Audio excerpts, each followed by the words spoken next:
Le fait de faire des économies en regroupant nos énergies, c'est quelque chose qui est très attendu, qui demande du courage. Et ce courage, le gouvernement l'a aujourd'hui et va mettre en place cette mutation administrative pour qu'un pays moderne comme la France voit ses institutions adaptées à la fois à la rapidité de l'action publique nécessaire, aux économies de la dépense publique. Et quand on se met tous ensemble, quand plusieurs territoires se regroupent pour mettre en place des politiques nouvelles, je pense à la mutation énergétique.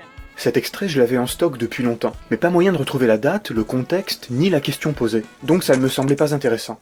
Et puis je me suis dit que le truc intéressant, c'est précisément que ça n'aurait rien changé de connaître la question. Le message se présente en effet comme un ronron fait de formules convenues, stéréotypées, entendues 1000 fois. Il se caractérise par l'emploi de longues phrases contenant de nombreuses propositions subordonnées imbriquées pour retarder l'info, la délayer. On voit bien qu'elle meuble, et face à un tel parler creux, pauvre, voire nul en information, on parle volontiers de langue de bois. Ici on occupe le terrain, on garde la parole, et c'est insupportable. Concrètement, qu'est-ce que cela veut dire? Les cellules produites par le cambium dont on vient de parler forment de petites fibres, des fibrilles qu'on appelle de la cellulose. Tricotées entre elles, elles constituent la paroi d'autres fibres, d'autres conduits. Réconciliation de la liberté et du progrès. En règle générale, c'est la sève qui circule dans ces conduits qui maintient la tige des végétaux à la verticale. Parce que la France, c'est une espérance. L'espérance du progrès. Avec les arbres, c'est différent. Ils sont beaucoup trop grands et beaucoup trop lourds pour que la sève seule parvienne à les tenir debout. Il y a forcément autre chose. C'est un projet de bon sens. C'est de la lignine, une sorte de colle qui enrobe les fibrilles et qui colle les fibres entre elles. Voilà pourquoi le bois est si dur. Et si on prend la langue de bois comme une métaphore, ce qui est figé, c'est la langue, l'organe, une langue lourde, une bouche pâteuse. La langue de bois, dans ce premier sens, c'est parler pour ne rien dire. Tout en donnant l'impression qu'on dit quelque chose. C'est souvent raté, et ça se voit, parce que c'est un discours figé, lignifié, incapable de s'adapter aux circonstances. Avancer toujours, mais avancer en faisant en sorte que nous puissions donner des garanties et aux uns et aux autres. Il conviendrait tout aussi bien à une autre question. Et poussé à l'extrême, ça donnerait quelque chose comme ça. C'est la mer Noire. C'est la mer Noire. C'est la mer Noire. Non, là, elle est rouge, là.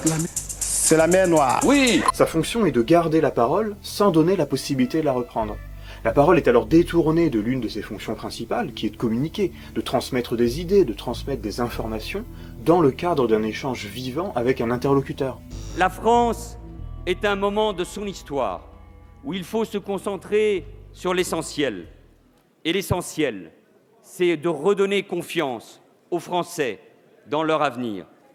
Dire l'essentiel pour retrouver, oui, l'essentiel, la confiance des Français.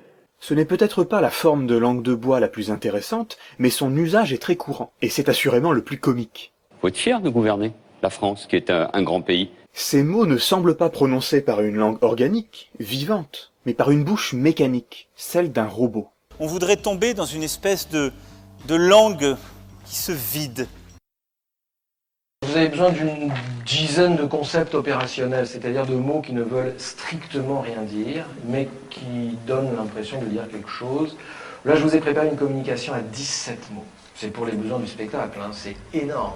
On peut filer la métaphore. Une parole flexible, vivante, fait des emprunts variés au stock de vocabulaire disponible et agence les mots avec originalité afin de faire face à l'imprévu, aux circonstances changeantes. Et cette notion, c'est évidemment la question des habitants, que je voudrais mettre avec cet autre concept qui est celui des acteurs. Si nous voulons considérer les habitants comme des acteurs, c'est-à-dire réaliser avec eux un authentique diagnostic partagé qui prenne véritablement en compte la dimension interculturelle. La langue de bois, c'est tout le contraire. Ce qui est vivant se fige, en des formules toutes faites et des mots passe-partout. C'est horripilant, mais on peut le prendre au second degré. S'inscrire dans une proximité, parce que la question démocratique. Et une fois mise à distance par le rire, on peut commencer à analyser et à comprendre ce que parler veut dire pour un politicien. L'espace du local, qui est l'espace du partenariat que nous devons tisser de solidarité. Ce qu'il nous faut comprendre, c'est la raison pour laquelle, alors même que le temps des politiques est si précieux, ils acceptent de le gâcher ainsi. À l'issue de ces projets, n'entraînerait, si vous voulez, aucune espèce de développement. Et c'est pourquoi nous devons inlassablement raisonner avec eux en termes de contrat et faire notre effort permanent pour mettre en place une vraie, une authentique, une sérieuse participation avec eux.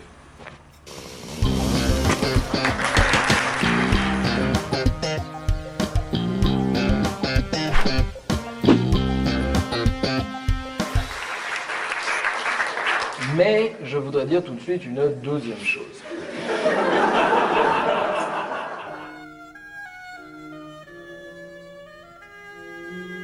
Dans ce délicieux petit extrait du documentaire Attention danger travail, Pierre Carles emploie un subterfuge pour prendre au dépourvu un ancien ministre et lui poser une question subversive. Qu'est-ce que vous pensez de ça, du fait qu'il y ait aujourd'hui des gens qui revendiquent le droit de ne plus travailler?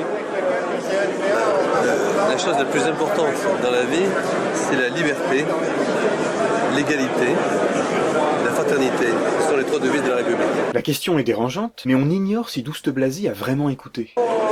La langue de bois est ici une manière urbaine d'éconduire un interlocuteur, de ne pas dire qu'on ne souhaite pas parler. Disons-le sans langue de bois, il lui met un vent.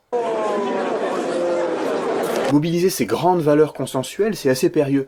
Soit on emporte nécessairement l'adhésion, grâce à leur degré de généralité et d'abstraction. Il y a des mots qui chantent plus qu'ils ne parlent. C'est Paul Valéry, je crois, qui disait cela. Soit ça devient grotesque.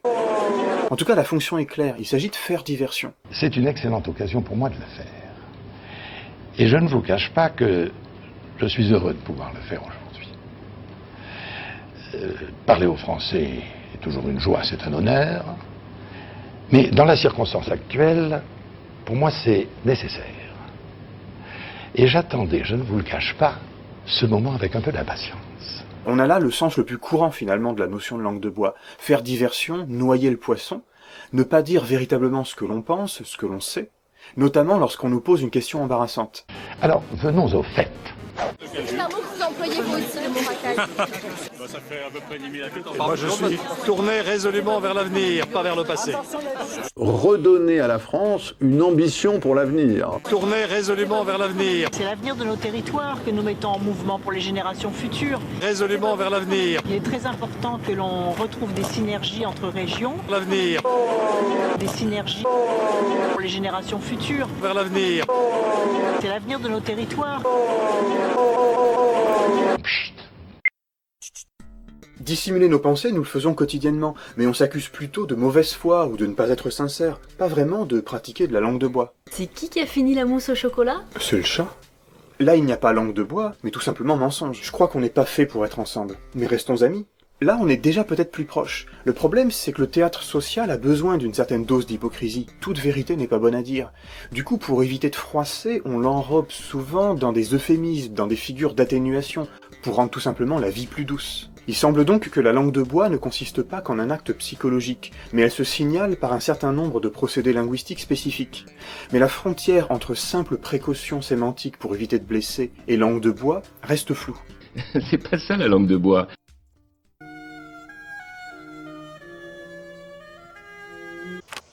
Tu veux du lait? Avant de vous répondre, j'aimerais rappeler les chiffres. Notre ménage consomme en moyenne 2 à 3 litres de lait par semaine, ce qui, mis en parallèle avec la baisse de notre pouvoir d'achat, est une hérésie complète. Ouais. Alors, de deux choses l'une. Soit il y a une arrivée imminente de la date de péremption du produit, et là, je comprends l'empressement de certaines personnes du ménage à la consommation. Je vois déjà qu'à gauche, certains sont sceptiques. Le comique dans ce sketch, c'est l'irruption dans l'ordinaire d'une langue extraordinaire, qui complexifie à l'extrême. Donc on voit que, au-delà de la seule mauvaise foi, ou de nos figures d'atténuations anodines, la langue de bois se signale par un recours abondant à des formules toutes faites, ronflantes, creuses. Ce qui nous frappe dans l'emploi de la langue de bois, c'est que c'est une langue qu'on ne parle pas. Cette langue, on ne l'utilise pas dans la vie courante. Vous êtes d'accord? Quand vous invitez des amis, vous ne leur proposez pas de venir faire une séance de lien social. Ce côté ronflant peut nous amener à confondre la langue de bois avec deux autres manières de parler qui partagent avec elle des traits communs. S'exprimer dans un langage châtié, ou bien parler un jargon. Ouais, mais t'en veux ou t'en veux pas? C'est pas ça la langue de bois. La langue de bois se présente souvent sous ces traits, et il est vrai que le niveau de langue des politiques peut paraître souvent trop formel, empoulé. Mesdames et messieurs, l'humble roturier que je suis se réjouit d'être dans la noblesse de l'entre-soi que je vois devant moi. Et je ne voudrais manquer à aucun de vos usages. Pourtant, l'usage de termes rares ou de tournures recherchées n'est ni nécessaire ni suffisant pour parler de bois. Les footballeurs la pratiquent souvent dans les conférences de presse. Leur expression est pourtant ordinaire, voire pauvre. Voilà, inconsciemment, faut pas s'endormir. Il faut dire que les enjeux d'une maîtrise de la langue de bois sont grands. Être sélectionné, donner une bonne image pour les sponsors, être recruté par un autre club, ne pas froisser le coach. Les footballeurs doivent surveiller leurs paroles. Méfiant, pas d'excès de confiance et puis... confiance, bien évidemment, et... Il doit donc exister des langues de bois différenciées, propres à chaque milieu social ou professionnel, avec les mêmes processus d'appauvrissement, de lignification, mais opérant sur des fonds langagiers différents. Le vocabulaire footballistique, le lexique propre aux anciens élèves de l'ENA, etc. Je serai un vrai privilégié. Mais il y a une différence de taille, c'est que parler n'est pas le cœur de métier du footballeur. Il ne cherche pas à en imposer, sa légitimité s'établit sur le terrain. Au contraire, l'élément du politicien, c'est le langage, pour persuader ou pour se donner une stature. Le courage de rebâtir la France et l'Europe, avec vous. Bourdieu notait, comme beaucoup d'autres, que parler dit beaucoup plus de choses que le seul contenu exprimé. La parole renseigne sur le profil sociologique du locuteur, par son assurance, par son accent, par la richesse de son vocabulaire, par sa spontanéité, etc. Si tu bois froid juste après le potage chaud, ça va faire sauter les mailles de tes dents, Emmanuel. La langue est le marqueur d'une appartenance sociale, et elle en impose à celui qui ne maîtrise pas la langue officielle, celle des gens cultivés. Tout le monde, les linguistes l'ont assez montré, possède sa langue. Tout le monde a une langue et peut parler. Cela dit, dans beaucoup de situations, il y a des gens qui sont réduits au silence parce que précisément ils perdent leurs moyens. Et c'est ce phénomène dont je veux rendre compte parce qu'il me paraît important à la fois pour l'expérience personnelle des gens et aussi peut-être pour la vie politique. Enfin, il y a des gens qui, dans certaines situations, perdent leurs moyens et perdent la parole. Et à ce moment-là, bon, ils trouvent des porte-paroles ou ils n'en trouvent pas. Ce potentiel d'intimidation de la langue soutenue, combiné aux techniques d'enfumage de la langue de bois, permet à l'homme de pouvoir, économique ou politique, de paraître sûr de lui en toutes circonstances, qu'il s'agisse de cacher une information ou de cacher qu'on ne l'a pas. Grâce à ça, il se signale d'emblée comme faisant partie des gens aptes, légitimes à diriger. Suivant ce codice, n'est-ce pas, la donatrice stipule expressément qu'à partir d'un délai de 2 ans après son décès, si les parties héritières et utérines ne s'étaient pas manifestées, la somme était acquise par l'État du Texas pour la création d'un orphelinat. La langue du garagiste, du médecin ou du juriste sont-elles de bois? Non, ce sont des jargons qui signalent leur expertise. Ce sont des langues spécialisées qui facilitent la communication entre experts d'un domaine et expriment plus précisément une réalité, là où notre langage ordinaire est trop grossier. Il se trouve que l'usufruit de votre quote-part entière indivisée, c'est ce que je comprends. Excusez-moi, je vous permets juste parce que je comprends pas l'histoire du jus de fruits. Du jus de fruits. Bon, même si des petits abus jargonnants permettent parfois de faire autorité, ou d'épater la galerie à peu de frais, ou à coups de bullshit sur les plateaux télé. Toutefois, il demeure toujours possible, dans une certaine mesure, de traduire la science à ses vulgarisateurs. Lorsque le garagiste parle à son client ou le médecin à son patient, ils font des efforts pour se faire comprendre. Les gens ont compris qu'on va dire les choses sans langue de bois. Du côté de la pratique politique, on concédera volontiers qu'on ne peut se passer d'un certain vocabulaire précis, ceux de la science économique ou du droit public, par exemple. Mais la langue de bois, c'est pas ça. Elle ne révèle pas la réalité. Elle met un voile entre un terme et sa référence, ou elle prend des détours égarants pour en parler. Son inutile complexité fait d'ailleurs le succès des générateurs de langue de bois. Je reste fondamentalement persuadé que la conjoncture actuelle doit nous amener au choix réellement impératif d'un avenir s'orientant vers plus de progrès et de justice. Donc le jargon dévoile, mais pour un cercle restreint, quand la langue de bois masque au plus grand nombre. On a commencé par le parler creux pour s'apercevoir que la langue de bois ne faisait pas qu'occuper le terrain, mais servait surtout à faire diversion, à noyer le poisson. On a vu ensuite sa puissance d'intimidation. On peut désormais dégager une 4e fonction qui s'ajoute aux autres et s'appuie sur elle.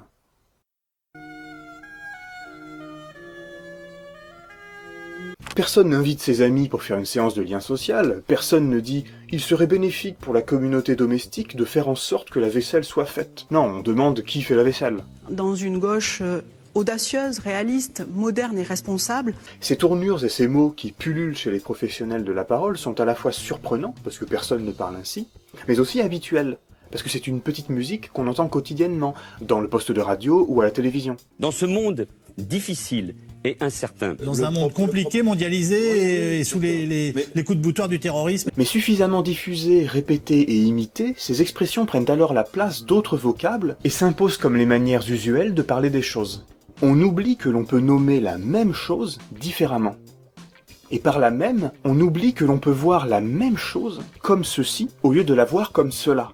Par exemple, voir les cotisations sociales comme des charges sociales plutôt que comme du salaire socialisé. Notamment dans la baisse des charges et notamment dans la baisse des dépenses publiques, puisque c'est complètement lié. On peut alors se demander si on continue à voir la même chose. C'est pas ça la langue de bois. Là, ce n'est plus un simple parler vide ou creux. Il y a bien un contenu, mais sa force est de ne pas être immédiatement apparent. Alors là, jamais tu m'assieds. On passe alors en quelque sorte d'un usage défensif de la langue de bois, dissimuler son ignorance ou sa volonté de ne pas répondre, à un usage offensif, faire croire quelque chose à autrui, en introduisant un déséquilibre d'information entre moi et lui. Une façon de maîtriser sa parole pour mieux contrôler la pensée d'autrui. La propagande, comme le noyage de poisson le plus quotidien, procède au fond d'une même manœuvre de dissimulation. Noyer le récepteur du message, le perdre, pour qu'il oublie ses questionnements, et détourne son regard des conséquences réelles d'une politique, guerre, famine, privation de liberté, inégalité, etc., et pour qu'il regarde une réalité autre, dissimulée, mensongère. Moi, ma fierté, c'est de pouvoir remettre à mon successeur un pays qui va mieux, un pays plus fort, un pays plus digne, un pays plus soudé, un pays plus cohérent que celui que j'ai trouvé en 2012. C'est l'hypothèse que développe George Orwell dans 1984. La novlangue appauvrit la langue ordinaire pour empêcher d'avoir une pensée alternative. Si le langage était tellement restreint qu'il ne permettait plus l'expression d'aucune opinion dissidente, une police de la pensée deviendrait inutile puisque le crime par la pensée serait devenu tout à fait impossible. Et le projet de la novlangue, c'est exactement cela. En somme, puisque les limites du langage sont aussi les limites de ma pensée, la meilleure façon de contrôler la pensée des individus, c'est de contrôler leur langage. Ça nous permet de faire le lien entre notre sens courant de la langue de bois et son sens d'origine. À l'origine, elle est l'expression employée pour désigner la langue de l'administration et de la propagande des régimes de l'Est, notamment russes et polonais. Les dissidents décrivent un discours qui force la réalité à rentrer dans des cadres idéologiques, ces contorsions sémantiques finissant, selon eux, par s'immiscer dans le parler ordinaire jusqu'à changer les modes de pensée. Monsieur le Président de la République. On l'a récupéré en contexte démocratique également pour désigner des pratiques de dissimulation, mais l'expression a connu un élargissement et un affadissement. Car je veux dire la vérité aux Français. Elle a été élargie à d'autres types de discours que le discours du seul pouvoir politique. La langue de bois, c'est de se cacher derrière son petit doigt. C'est de répondre, c'est de pas répondre aux questions. Et quand elle désigne en particulier le langage des gens de pouvoir, elle ne renvoie pas à un corpus idéologique aussi facilement repérable que les lourdeurs lexicales des totalitarismes marxisants. Ce qui renforcera la mixité sociale, le vivre ensemble et la citoyenneté. Dans mes langues de bois, j'étudie ces mots et expressions qui masquent la réalité, qui cadrent discrètement la pensée et font passer en contrebande des idées. Tout ça n'a pas de sens. Donc je pense qu'il faut moderniser tout cela. Et en particulier les procédés qui dépolitisent les décisions, qui nient le caractère conflictuel de la réalité. Tout ce qui permet de dissimuler par le discours ce qui pourrait venir contester le pouvoir. Vous allez comprendre. Je me tourne vers vous, Jacques. Pouvez-vous me décrire toutes ces images, s'il vous plaît ? Voilà, il s'agit d'une grogne, d'une violence inouïe, provoquée par le refus du dialogue social.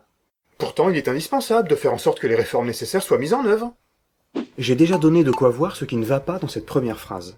Pourtant, il est indispensable de faire en sorte que les réformes nécessaires soient mises en œuvre. La deuxième débute par une modalité, la nécessité, redondante avec l'adjectif nécessaire. Elle porte sur une tournure impersonnelle, faire en sorte. Le sujet de l'action est introuvable, il n'y a que le sujet grammatical « il ».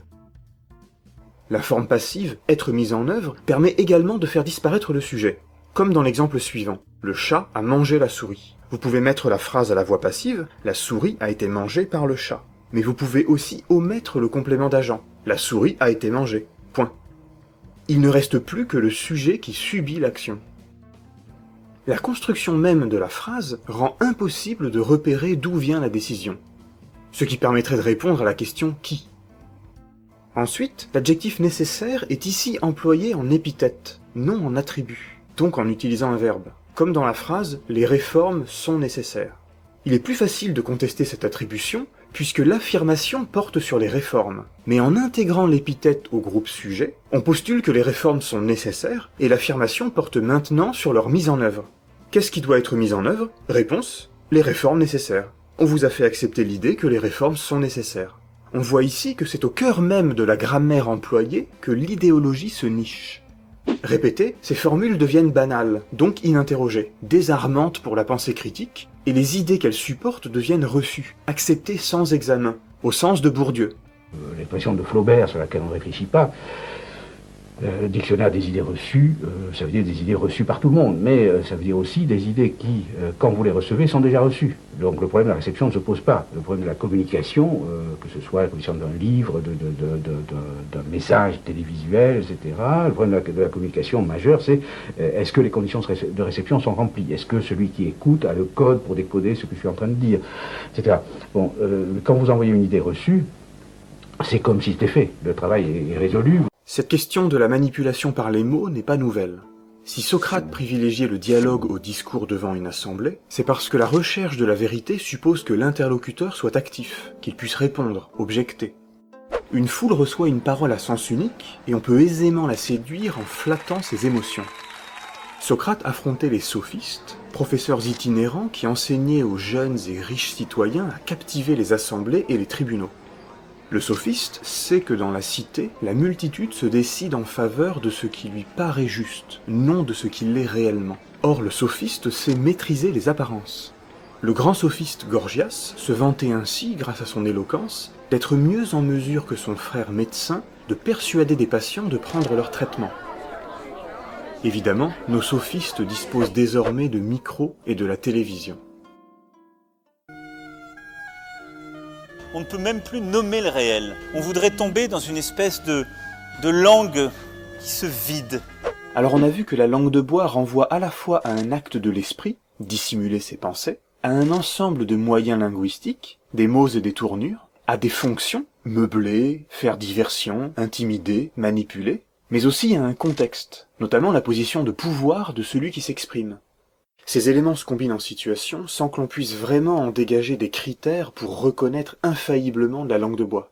Une chose est sûre, c'est que sa prolifération, notamment sous la pression de l'hypermédiatisation de la moindre communication politique, cette prolifération donc, joue un rôle dans notre désaffection pour l'ensemble du personnel politique. C'est même un orfèvre en la matière qu'il dit. Si les gens pensent autant de mal d'un certain nombre d'hommes politiques, c'est tout simplement parce que, justement, on ne dit pas les choses telles qu'on les sent, on se cache derrière son petit doigt, on n'assume pas. Bon, et je finirai par quelques pistes de réflexion pour construire une critique sérieuse de la langue de bois, en évitant ce que je pense être des naïvetés. Par exemple, s'imaginer un locuteur parfaitement lucide, un manipulateur conscient et cynique. La plupart du temps, celui qui pratique la langue de bois est lui-même idéologisé, victime de la mystification de son propre discours. Symétriquement, pensez le récepteur du message comme sans défense, à la merci de la première manipulation venue. Il faudrait pour ça analyser un petit peu plus longuement les mécanismes de résistance à un discours chargé de langue de bois. Ou encore, croire que l'on pourrait substituer à la langue de bois un parler vrai, mélange de vulgarité et de fausse sincérité, censé être proche de Monsieur Tout-le-Monde. Ce parler cash n'est souvent lui-même qu'une nouvelle forme de langue de bois. De même, rêver d'une langue idéale, dépouillée de tout artifice rhétorique, non corrompue par l'usage malhonnête qu'en font les gens de pouvoir. Les politiques, c'est plus une épreuve de force. Ils ont la langue de bois. Le jour où ils comprendront qu'ils ont tout intérêt à parler vrai, que les gens voient qu'ils nous parlent faux, je pense qu'ils gagneront beaucoup. Les concepts politiques sont intrinsèquement idéologisés. Ils sont en eux-mêmes porteurs d'une histoire et d'une vision du monde. Rêver de s'en passer, c'est rêver d'une politique sans conflit, sans lutte, qui pourrait se dire dans les mots neutres de la science. Et pour tout vous dire, je pense que rêver d'une politique sans langue de bois, c'est rêver d'une politique sans pouvoir. Je pense que fondamentalement, la langue de bois, c'est la langue du pouvoir. Mais là, j'en ai déjà trop dit, alors on verra ça une prochaine fois. Je pense avec les mots, je pense avec les mots. Évite mes vers sur le beat, le poison coule à flot, il coule à flot. La question c'est, est-ce qu'il ne faut pas plus d'Europe ?